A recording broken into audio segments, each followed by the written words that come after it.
السلام علیکم ورحمۃ اللہ وبرکاتہ۔ مجھے امید ہے آپ سب لوگ خیریت سے ہوں گے۔ انسان کی پیدائش سے ہزاروں سال قبل کا زمانہ، جب آسمانوں میں اللہ کے ایک مقرب اور چہیتے بندے کی شہرت عام تھی، فرشتوں کو درس دینے والا استاد جسے اللہ نے بلند مقام بخشا تھا، لیکن ایسا کیا ہوا کہ اس نے اللہ سے بغاوت کر دی اور وہ دربار الہی سے دھتکار دیا گیا۔ حضرت آدم علیہ السلام کی پیدائش سے قبل آسمانوں پر دو قسم کی مخلوق رہتی تھی، ایک نوری اور دوسری ناری۔ نوری مخلوق نور سے پیدا کی گئی تھی، جسے ملائکہ یا فرشتہ کہا جاتا ہے۔ یہ دن رات عبادت الہی میں مصروف رہا کرتے تھے، اور ان کے ہاں نہ عورتیں ہوتی تھیں اور نہ ہی ان کی کوئی نسل چلتی تھی۔ دوسری مخلوق ناری یعنی جنات تھے، جو آگ سے پیدا کیے گئے ہیں۔ ان میں عورتیں بھی ہوتی تھیں اور ان کی نسل بھی خوب چلتی تھی۔ اللہ نے انہیں اپنی حمد و ستائش کرنے کے لیے بنایا تھا۔ یہ سب اللہ کے آسمانی لشکر تھے، اس مقصد کے لیے بنائے گئے تاکہ اپنے خالق و مالک کو جانیں، اس سے شادمان ہوں، ہمیشہ تک اس کی خدمت اور عبادت کریں۔ ایک مسلمان کے ایمان بالغیب کا تقاضا ہے کہ وہ ان تمام مخلوقات کے بارے میں جو کچھ قرآن و حدیث میں ثابت ہے اس پر بغیر کسی کمی اور شک کے ایمان لائے۔ انہی مخلوق میں ایک معزز ہستی عزازیل تھا۔ عزازیل کا مطلب ہے اللہ کا عزیز۔ اسے اللہ نے دہکتے ہوئے آگ کے شعلوں سے پیدا کیا تھا۔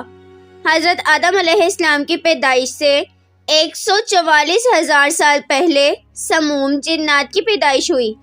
یہ جنات کا بابائے آدم تھا۔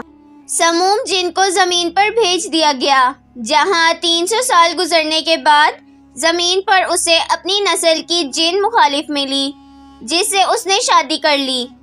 وقت گزرنے کے ساتھ کثیر تعداد میں اس کی اولادیں ہوئیں۔ ابتدا میں تو یہ قوم جنات اللہ کے فرما بردار اور اطاعت گزار تھے، لیکن بہت جلد یہ سرکش اور اللہ کے نافرمان ہو گئے۔ جب ان کی بدعمالیوں کی حد پار ہو گئی تو کثیر تعداد میں جنات نے موت کا ذائقہ چکھا اور وہ مر گئے۔ اس دوران جو نیک جنات تھے وہ بچ گئے اور ان کی نسل آگے بڑھی۔ انہی جنات میں ایک مشہور جن چلیپا تھا۔ چلیپا کا چہرہ ببر شیر جیسا تھا۔ وہ نہایت ہی قد آور اور بہادر جن تھا۔ اس کی بیوی کا نام تبلیس تھا، جس کا چہرہ بھیڑیے کی مادہ کی طرح تھا۔ وہ اپنے شوہر کی طرح دلیر اور طاقتور جن تھی۔ اس کی تمام قوم پر اس نے اپنی دھاک بٹھا رکھی تھی، اور قوم کا بچہ بچہ چلیپا کا احترام کیا کرتا تھا۔ ان کے ہاں ایک بچے کی پیدائش ہوئی جس کا نام عزازیل تھا۔ عزازیل میں اپنے ماں اور باپ دونوں کی خصوصیات شامل تھی، یعنی وہ نہایت ہی سرکش، مکار، بہادر اور طاقتور تھا۔ روایتوں کے مطابق قوم جنات کو دنیا میں بسایا گیا، اور یہ حضرت آدم علیہ السلام کی پیدائش سے 50,000 سال قبل کا زمانہ تھا۔ بہت جلد یہ جنات سرکش ہو گئے اور اللہ کے نافرمان بن گئے۔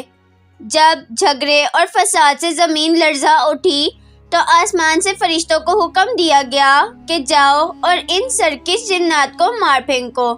لہٰذا اس کائنات میں پہلی خونریز جنگ ہوئی۔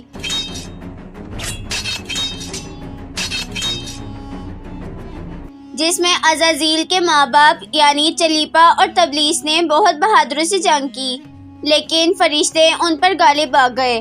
فرشتوں کا وار ان جنات پر اس طرح پڑتا کہ وہ اشک کھا کر گر پڑتے۔ اسی جنگ کے دوران عزازیل کے ماں باپ مارے گئے اور قوم جنات کے سرکش جنوں کو قیدی بنا لیا گیا۔ ان قیدیوں میں شہزادہ عزازیل بھی تھا۔ فرشتے جب اسے بارگاہ الہی میں لائے تو ان کو حکم ہوا کہ عزازیل کی بہترین تربیت کرو۔ چنانچہ فرشتوں نے عزازیل کی تربیت بہترین انداز سے کی۔ عبادت، ریاضت کے طریقے اور آداب سکھائے گئے۔ اس طرح وہ بہت جلد اللہ کا مقرب ترین بندہ بن گیا۔ ایک وقت ایسا آیا کہ عزازیل اللہ کا سب سے چہیتا، عبادت گزار، ریاضت کرنے والا اور زاہد بندہ بن گیا، جس میں اس کا کوئی ثانی نہ تھا۔ حکمت اور دانش میں بھی اس کو کمال حاصل تھا۔ عزازیل اپنی عبادت اور ریاضت کی وجہ سے اس درجے تک پہنچ چکا تھا کہ اسے فرشتوں کا معلم مقرر کر دیا گیا اور آسمان والے اسے عابد پکارنے لگے۔ حضرت کعب بن احبار کا بیان ہے کہ عزازیل 40,000 سال تک جنت کا خزانچی تھا، 80,000 سال تک فرشتوں کا ساتھی رہا، 20,000 سال تک فرشتوں کو واعظ سناتا رہا۔ جس ممبر پر بیٹھ کر عزازیل فرشتوں کو درس دیا کرتا تھا، اسی ممبر کا نیچے حضرت جبرائیل علیہ السلام، حضرت میکائیل علیہ السلام، حضرت اسرافیل علیہ السلام اور حضرت اسرائیل علیہ السلام اس کے درس و تدریس سنا کرتے تھے، لیکن اللہ کو بخوبی آگاہی تھی کہ یہ اصل میں لعین ہے اور ایک معین مدت کے بعد ذلیل ہوگا، اور اپنے انجام سے غافل اس عزازیل کا خاتمہ کفر کی حالت میں ہوگا۔ لہٰذا ایک روز عزازیل نے لوح محفوظ کو دیکھا کہ اس میں ایک عبارت تحریر کی گئی تھی جس کے الفاظ تھے کہ میں اللہ کی پناہ مانگتا ہوں شیطان مردود سے۔ اس عبادت کو پڑھتے ہی عزازیل تقریباً 2000 سال تک روتا رہا اور بارگاہ الہی میں حاضر ہو کر دریافت کرنے لگا کہ اے رب العالمین، یہ شیطان رجیم کون ہوگا جس سے پناہ مانگی جائے گی؟ اللہ نے عرض کیا کہ یہ ہمارا ایک ایسا بندہ جس کو ہر نعمت سے سرفراز کیا جائے گا مگر ایک حکم نہ ماننے کی وجہ سے مردود ہو جائے گا۔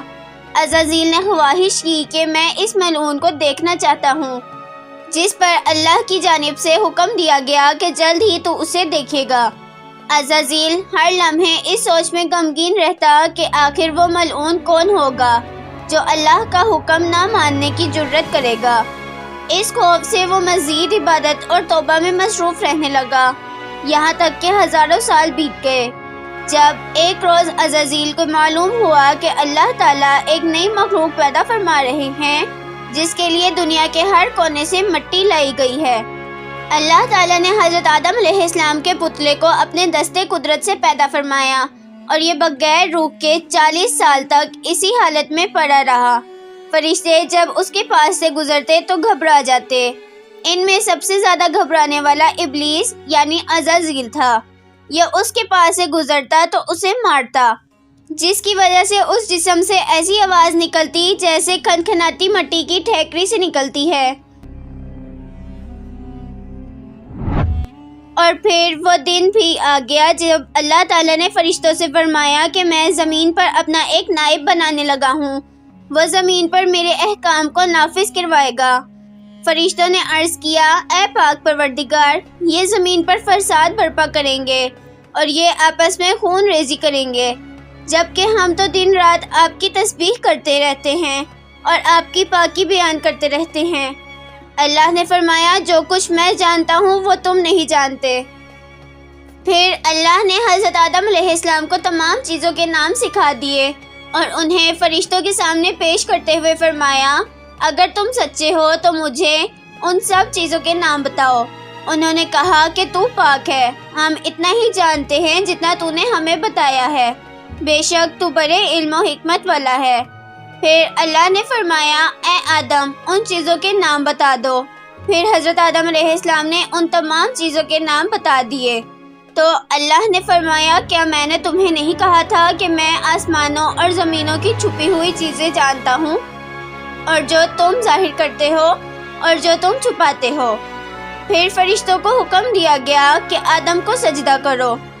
اس پر انہوں نے سجدہ کیا، مگر عزازیل نے سجدے سے انکار کر دیا۔ اللہ تعالیٰ نے فرمایا، تجھے سجدہ کرنے سے کس چیز نے منع کیا جبکہ میں نے تجھے حکم دیا؟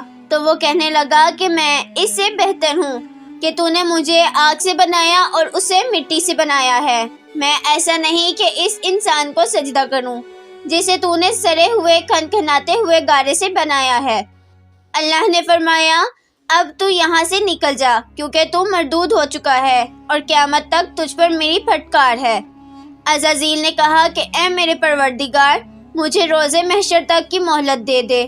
اللہ نے فرمایا جا، میں نے تجھے متعین وقت تک مہلت دے دی۔ اس نے کہا مجھے تیری عزت کی قسم، میں ان سب کو یقیناً بہکاؤں گا، ان پر حملہ کروں گا، ان کے آگے سے بھی اور پیچھے سے بھی، ان کی دائیں جانب سے بھی اور بائیں جانب سے بھی، اور آپ ان میں سے بھی سب کو شکر گزار نہیں پائیں گے۔ اللہ نے فرمایا کہ یہاں سے ذلیل و خوار ہو کر نکل جا، ان میں سے جو شخص بھی تیرا کہنا مانے گا میں ان سب سے جہنم کو بھر دوں گا۔ اور یوں بارگاہ خداوندی سے دھتکارے جانے کے بعد عزازیل ابلیس بن گیا۔ اپنے غرور اور تکبر اور رعونت کی بنا پر اس کی ہزاروں سالوں کی عبادت اور ریاضت ضائع ہو گئی، اسے عرش سے فرش پر پٹخ دیا گیا۔ اسلام کے علاوہ دوسری مذہبی کتابوں اور عقیدوں میں بھی ابلیس یا عزازیل کا ذکر ملتا ہے۔ یونانی کتابوں میں اسے اپولین اور کتاب مقدس میں اسے لوسیفر یا سیٹن کہتے ہیں۔ زمانہ قدیم سے ہی ایک منفرد مذہب اور گروہ اس شیطان یا لوسیفر کی پوجا کرتے آ رہے ہیں، جن کا ماننا یہ ہے کہ اللہ سے لوسیفر کا بغاوت کرنا بالکل درست تھا۔ وہ عزازیل کو ایک عظیم قوت قرار دے کر اللہ کے مخالف میں کھڑا کرتے ہیں اور شیطان کی عبادت کرتے ہیں۔ اس مذہب کے ماننے والوں کو سیٹنسٹ کہا جاتا ہے۔ روایتوں کے مطابق ابلیس کی موت کا وقت حضرت اسرافیل علیہ السلام کے پہلے اور دوسرے سور پھونکنے کے درمیان کا وقت ہے، جب اسے دی گئی مہلت پوری ہو چکی ہوگی اور وہ ذلیل و خوار ہو جائے گا۔ قرآن مجید کے مطابق روز حشر اللہ کے فیصلے کے بعد ابلیس اپنے پیروکاروں سے اعلان برات کرتے ہوئے کہے گا کہ تم اپنے گناہوں کے خود ذمہ دار ہو۔ نیز وہ کہے گا کہ اللہ نے تمہیں سچا وعدہ دیا تھا اور میں نے جو وعدہ تمہیں دیا تھا میں اس کی مخالفت کرتا ہوں۔ مجھے تم پر کسی قسم کا کوئی تسلط حاصل نہیں تھا سوائے اس کے کہ میں نے تمہیں بلایا اور تم نے میری پکار پر لبیک کہا۔ پس مجھے ملامت نہ کرو مگر اپنے آپ کو ملامت کرو۔ اب میں تمہارا فریاد رس نہیں ہوں اور نہ تم میرے فریاد رس ہو سکتے ہو۔ عزازیل کا حضرت آدم علیہ السلام کو سجدے سے انکار کا جذبہ حسد تھا، جس نے اسے مجبور کیا کہ میری جگہ آدم کو کیوں مل گئی۔ یہ اس کا جذبہ تکبر اور غرور تھا کہ میں سب سے اعلیٰ ہوں۔ یہ صرف ایک سجدے کے انکار کی بات نہیں تھی، بات اطاعت سے سرکشی کی تھی۔ ابلیس نے دل میں خود کو رب مان لیا تھا۔ اس شرک عظیم کے نتیجے میں ابلیس تا قیامت رسوا اور لعنتی ٹھہرا اور اولاد آدم کو بھٹکانے کے لیے آزاد قرار پایا۔ مجھے امید ہے آپ کو یہ ویڈیو بہت پسند آئی ہوگی۔ اب ملیں گے اگلی ویڈیو کے ساتھ، تب تک کے لیے اللہ حافظ۔